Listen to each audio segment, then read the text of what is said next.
Nami nataka niseme moja mawili kuhusu taarifa ambayo imetolewa na seneta wa Kajiado, Seneta Seki, kuhusu ujenzi wa hoteli katika ndani ya msitu wa Gong.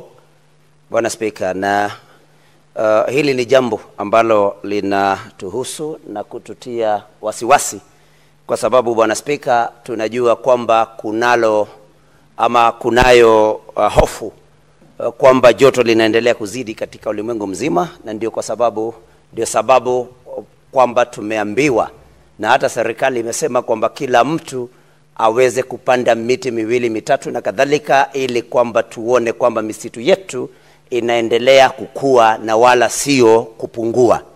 Bwana Speaker, kama walivyotangulia kusema wenzangu, wale ambao wametwikwa jukumu la kulinda misitu wamekuwa wakilala katika kazi zao, na mahali ambapo ama wakati ambapo wananchi ama mashirika tofauti wanapo leta mambo haya katika mwanga, hapo ndipo wale sasa walio na jukumu hili la kulinda misitu wanapokuja na kutupatia vijisababu ni kwamba ni kwa nini kumetokea mambo kama yale. Na kama alivyosema mwenzangu mmoja kwamba juzi pale katika Karura, wakati walikuwa nakata misitu, wakasema kwamba walikuwa wanaondoa ile miti ya zamani ili kuweka miti ya kisasa, lakini walikuwa wanakata miti yote.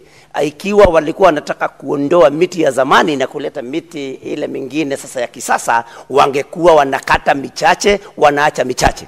Kwa hivyo wanapokata miti kwa kijumla, tunashuku kwamba kuna watu wanaotaka kufanya mijengo ndani ya misitu, na ni lazima Bwana Speaker, kulingana na katiba, ni lazima kwamba kabla ya kukata miti katika msitu kwamba umma ulizwe maoni yao, waweze kutoa maoni, na ni lazima kamati ambayo itachunguza swala hili ituambie, je, umma ulihusishwa?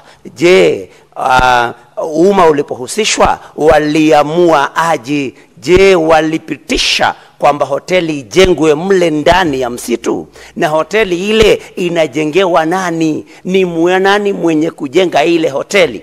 Manake Bwana Speaker, kilicho muhimu sana ni kujua kama ni nani anayejenga ndani ya hoteli, kwa sababu naamini yule ambaye anajenga ndani ya hoteli hii ndani ya msitu ni lazima ni mtu aliye na ushawishi mkubwa katika serikali, na kwa hivyo ni lazima tujue ni nani.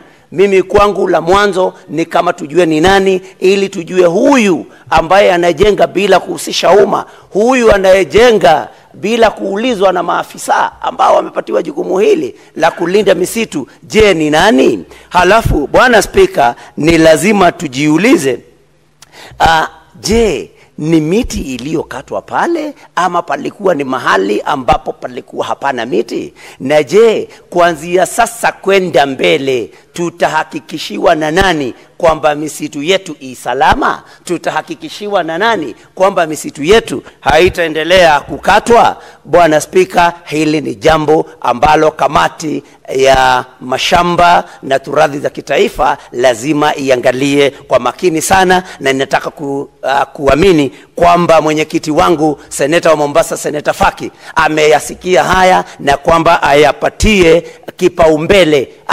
kipaumbele jambo hili. Senator Beatrice Akinyi.